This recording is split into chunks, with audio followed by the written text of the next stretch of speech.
Hello, everyone, and welcome to episode 56 of Podcast of Five Rings, your source of enlightenment in the realm of video games, tabletop, anime, film, and tech.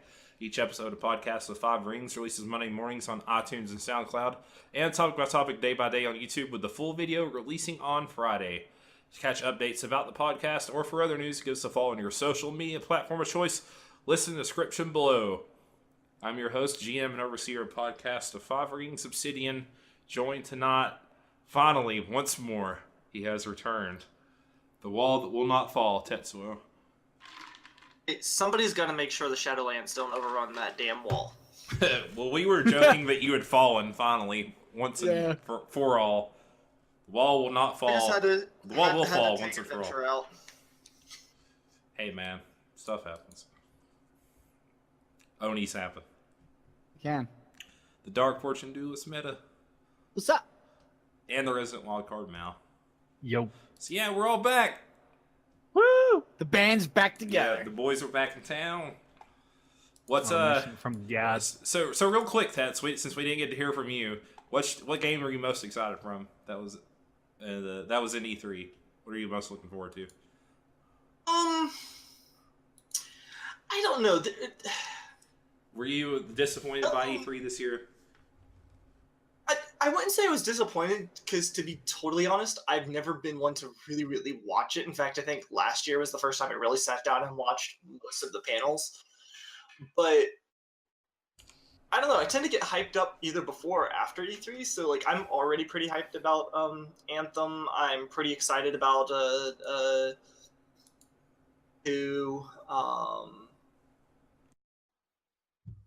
few games that I'm interested in, but I don't know what. Oh yeah, did you see all the Assassin's Creed stuff? I didn't. I haven't looked at that yet. They're gonna be there's gonna be more first. What was it called? No, I forget the name. There's more of the alien stuff in this one. First. Precursors. The precursors. Yeah. Yeah, that's honestly, like, I think that's what my thing about Assassin's Creed is. I love to see how they fix. I've never been interested in that series, and I really want to play Odyssey.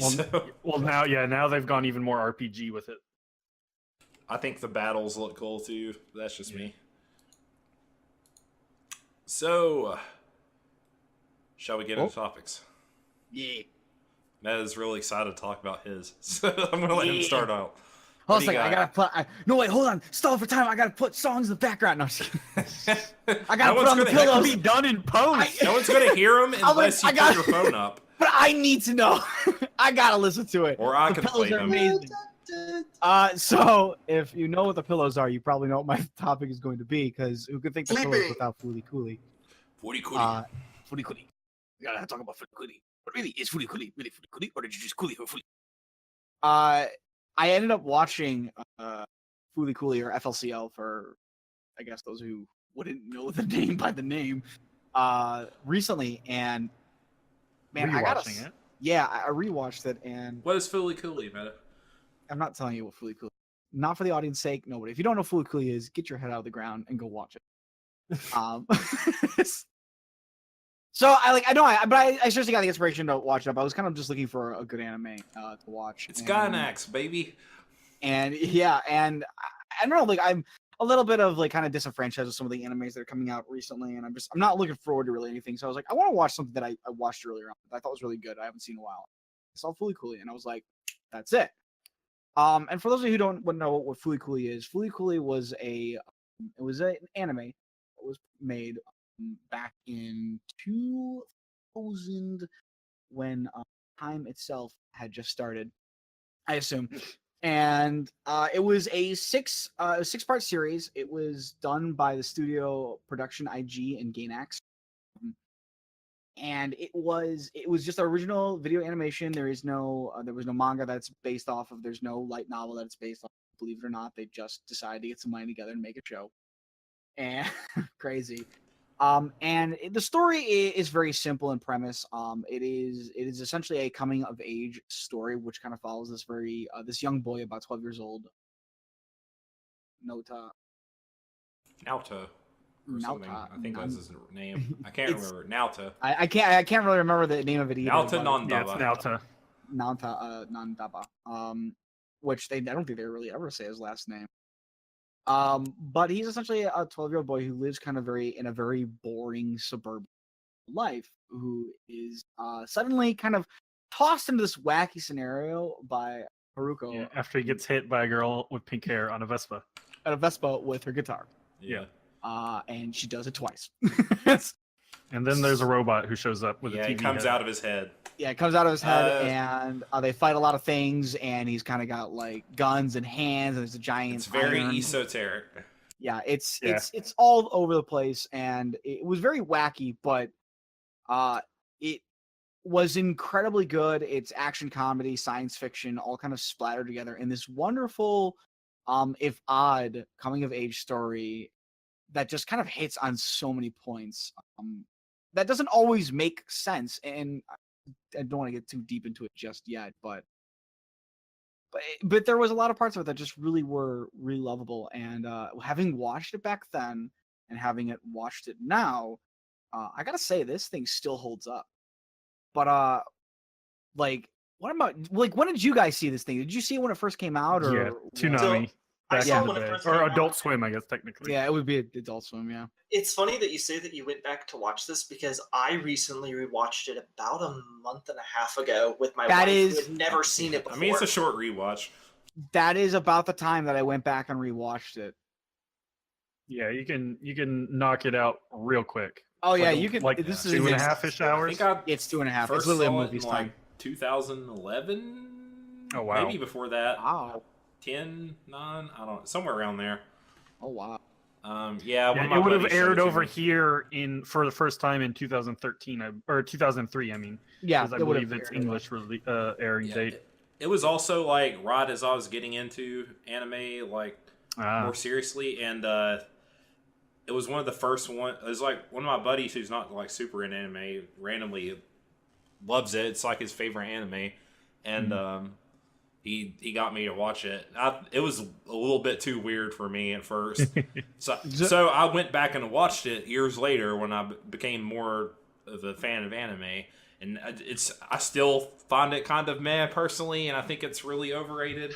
But I'm also not the biggest Gainax fan, so Well, you're dead to me immediately. it's a very Gainax show. And like- end this podcast right now, Oz. We cannot talk. I don't anymore. hate it. I just think it's like I'm cutting you okay. off. I have a question for you, Meta. When I What's was gone, why did you let the taint in to destroy our obs that we I let? don't know. I thought I did a good job, but I guess even the most honorable of us can fall. beast. He did. He gave his name to an Oni. I'm sorry. That taint's always been there because. Well, my name is He Obsidian, told me. so there you he go. told me he didn't like Fully Cooley practically when we first Yeah, a long came time up ago. very Wow. early. So this has been there from the start. I Yeah. can't believe Mouse I've let you known. so close in my life. Wow. Why didn't you say anything? That's how the taint works. You More let it so entertaining close this and then it way. strikes. This But fall no. could be even greater if I let him No, grow. it's a very well like produced, like it has all the Yeah, production so- values of a very good Gainax show. The animation's Yeah. really good. The fight stuff is cool. We'll get Yeah. to the music later, but the music's my favorite part. And that stuff's all good. It's just a little bit like too random, and like there's the through line of the That- series is hard to follow. And I That, don't you know know. what? That's actually a lot. I've actually read some reviews on it as well, and that's what a lot of people said. It was very confusing to watch. Some people have recommended even watching it a second time, just because you kind of do need to rewatch it. At least for some people, anyway. To really pick up on everything. But that's kind of what I actually wanted to get into a little bit. Is that's kind of what makes it a little bit beautiful, because it focuses around adolescence, and going that kind of almost that very odd, sometimes confusing to some. Other people are very straight with it, whatever you want to take for it, but generally considered to be a confusing and tumultuous time in one's life where you're trying to kind of find your place. And the anime in and of itself, the whole show is kind of confusing where, again, you're trying to figure out what the hell is kind of going on, which runs a bit in line with adolescence and what it is, trying to figure out things and where you stand. Yeah, and I totally got that the second time I watched it. It's, I think like the whole theme of the show is puberty, basically. Yeah, pretty much. It very yeah. much is. Oh, yeah, And, very much. very much is. Random rod-like things growing. Yeah, I know, right? Yeah, so I was like trying to keep it Yeah. hidden. So I was like, Yeah. okay, yeah, I mean, I can appreciate what they're doing here, at Yeah. least from that angle. But yeah, it was just a very wonderful show, and Yeah. coming back to it, like, it's been fun. What I find so strange about it is that it's like casual anime fans love it so much, and it's one of the I most believe- out there shows I've seen. You know, it definitely it was a much bigger hit in the West, or at least yeah, than Yeah. Japan, because I mean it was so popular over here, and part of the fact that it was part of the Adult Swim era of anime, and that they finally are making sequels, or a season 2 and 3 for it, and it's basically being driven by the West. It's even coming out in English over here before it's coming out in Japan. which is immensely surprising. Yeah, I think Toonami's like fronting it based a lot for it or something. I believe so. Yeah.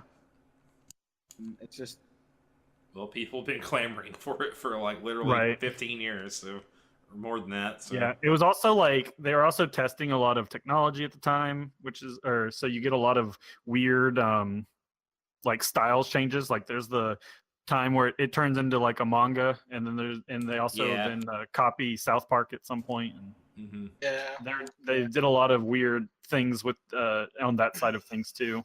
So it was a very experimental Yeah. anime just overall. also I know, their first original work since Evangelion. So I know a lot of the I know they actually tried out a lot of new things with the series in general. A lot of, in fact, I was kind of it was very interesting because a lot of the techniques that they've used in that series has actually been found in other series. They kind of gave birth to some of the stuff that was used in later series of anime. Things that you would see normally now were kind of birthed from that as well. So it was it's kind of interesting to see, even if you don't really know what the techniques are.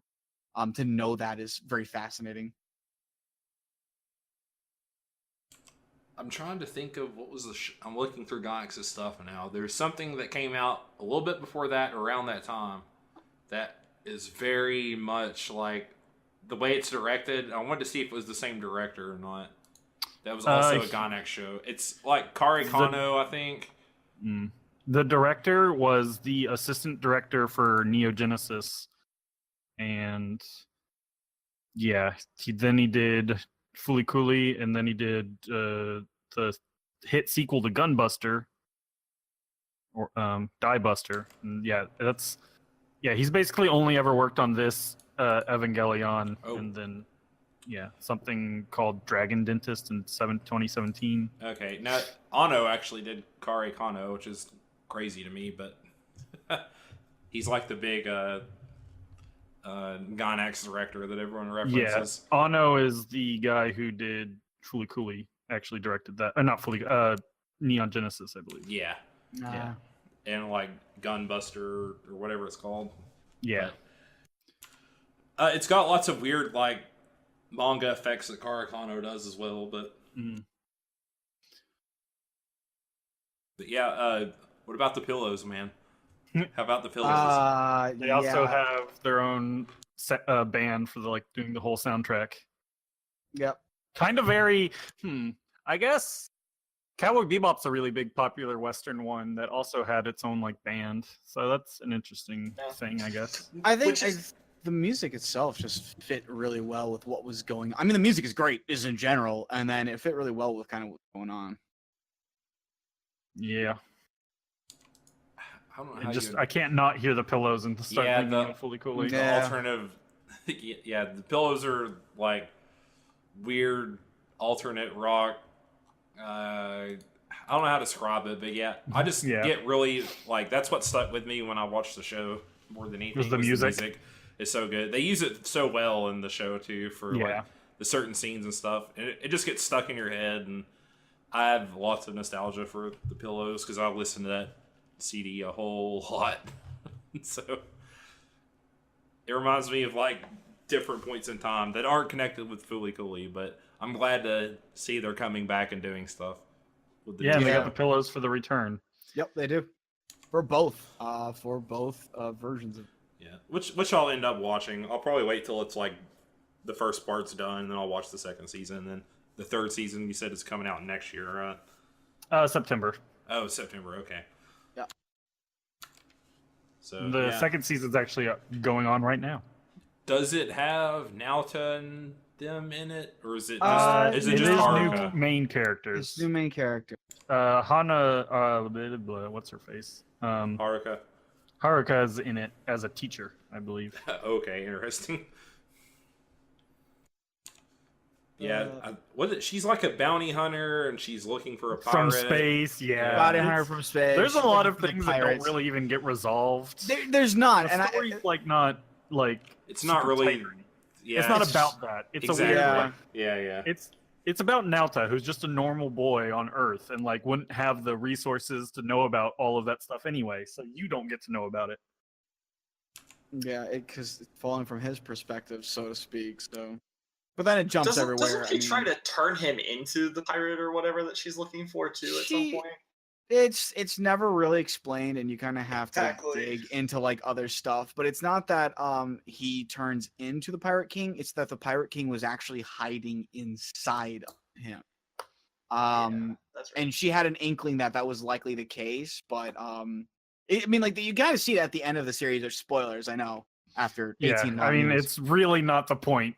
Yeah. Even if like whatever you do end up spoiling, it's not like the point of the Yeah, the anime's exactly. making It's an anyway. excuse to have a show, basically. Right. Yeah, it's Anime, like the whole you should that's spoiler first. yeah. Essentially, like what ended up happening is she ends up getting angry at Naota because he's stolen, quote unquote, or he's taking the power of the Pirate King for himself, and that's why she starts to go after him instead because she thinks that he's going to betray her, which isn't really the case. I mean, that's not what he's caring about at all. He thinks he has feelings for her, Right, and because whatnot. he's going through puberty and trying to figure out what all this means. Yeah. All the feelings he's having about a girl. Oh no. Who there's also his brother's ex-girlfriend because his brother went off to have And, or to be like a baseball player, I believe, right? Yeah. yep, he went off to left America his, to join you know, Pro League Baseball. And like his girlfriend he left behind, who like is just sticking around town and Yeah. Who, I mean, they always hint at things for other characters. Like, finding out about other characters is generally always hinted at what they do or talk about in passing. It's almost never the focus because it's all coming from the perspective of it really is focusing on Naota and his trying to understand things. So while they tell you a lot of stuff that's going on, it either doesn't make sense or it's coming from the perspective of you're not really going to know about it because unfortunately you can't. So that's really it. Yeah, I'm surprised they ended up doing a second season, and I wonder if it's gonna be super crazy and basically non sequiturs everywhere and stream of consciousness. If they're gonna like try to focus more on a story, like what themes are they gonna talk about in the show? That's like the interesting part to me more than anything, I guess. My knee-jerk reaction when I first heard that they were doing new seasons was, no, what are they doing? No, somebody stop them, please. Because as much as nothing made sense and there were so many just plots unfulfilled, point that it was like there's so much more to the world when you're an adolescent and there's so many things you want to grab onto and everything's flying out of your hands and nothing is under your control. So to bring about another season, and especially if they try to answer some of those questions, it is going to cheapen the effect that season 1 had. I'm kind of backing you on this one. I feel like they're trying to potentially capture lightning in a bottle twice. Because I mean, like Fooly Cooley in itself again was a very experimental idea. It was heavily funded and based around the idea that they were going to try out new things and potentially make something cool out of it. It wasn't funded on the idea of making a very successful series. So money talks, man. I mean, it does. Don't That's get me why wrong. I'm watching season 3 of Show Silver right now. Oh yeah. let's see. It's about Just to catch some up quick- with the manga. Pull up those numbers, Mal. The first episode has an 8 out of 10 review on this website. I'm just like scanning without trying to actually see what they're I hope saying I'm- about it because Yeah. I hope I'm 'cause y'all pleasantly just surprised. I really want it to succeed because Fooly Cooly is great. I don't think it was ever fully designed for a sequel in mind. no, Yeah. it was not. I don't And I think do at all. recognize that if I Obviously. watch it, Yeah. I will probably have some aspect of bias where I enjoy it, regardless. Will it be as interesting without Gynax attached to it? Yeah. I don't know. I could see it. I don't know. I'm just if I worried, trust again, the- production IG like, enough on their own. They also work. Did they not work on the first one? They did, but Okay. Gynax Yeah. was also helping them. So Was I think like all the the crazy lead, I'm stuff pretty came sure. from Gynax. Yeah, I'm sure. Yeah, production IG is pretty good. Yeah, I would production think. IG's well, Yeah, they've done but some can they great do stuff. it? Guilty Crown, Psychopaths, Eden in the East, and The Ghost in the Shell. They've got some pretty strong names underneath. Persona 5. They did the cutscenes for Tales of Symphonia, the at least animated. Oh, artwork. So all 3 minutes of them. I know. Yeah. right? Uh, And they have a lot under. I mean, their I don't. belt. I don't No, think I'm not it shitting can't- on them or It trying can't to. be the same. Like, right? Like, they I would have would had to hope have made not. it in mind of it not being able to be the same. They could have got I- Trigger to help them. That's Oh my true. god. I assume it can't be the same either. I would think It probably is they would do more that. about targeting more of the nostalgia aspect of Oh, the I'm first. sure. I'm than- sure. I'm sure. Well, I mean, I love because Welcome to other the thing Ballroom. is- The other thing too, for at least for me, is that, like, again, the first was having the point of adolescence, and there is enough of a cultural shift that has happened for adolescents of the 2000s and current adolescents, where if they are still trying to do that, and it's more about appealing to a new audience than it is about roping in those who are buying in just because it's called Fully Cully. I can see it working for them. Yeah. Plus, they've already like they were kind of To be that way, simultaneously. but They were simultaneously doing 2 seasons with 2 different main characters. So I mean, it'll be interesting to see like what story they're kind of trying to tell with each one. Look, Yeah. I'm just saying, production IG is never going to surpass the pinnacle, the zenith of their art, Neo Yokio. Oh God. My god. I legit love Neo Yokio. So, but I've talked about that on the podcast already. Look, all I'm saying is that they did the new Princess, and that's good enough. Okay. Hey, Prince of Tennis is not that bad. I actually haven't seen it, so I have no idea. I just chose one of the names of the production on the list in front of me. It's Shonen Sports. Yes. There you go. And again, and whatever happens, whatever season 2 and 3 are, it's still season 1's still there for you to enjoy. Exactly. Which, I mean, at the end of the day, season 1 is really what spawned the love for it. So Yeah. It's good I'm- stuff. I'm excited. I'm excited, wary, but excited. I really want this to be a successful thing, but I don't want it to lose the magic that it has. Right. For being only 6 episodes, there's a lot of like distinctive stuff. Like, well, basically everything Haruka has, right? The girl with the pink hair, the bass, and then the yellow Vespa is just Yeah, like the so Vespa. iconic. Oh yeah. that animation for that closing song. I mean, come on, with the Vespa. Yeah, they also do that in Karikano too. That's something else that reminded me. Something similar to that. They have like a live action ending credits thing. But anyways. Only 6 episodes long. That means you can watch it twice in the span you would normally watch one show of only 1 season. True.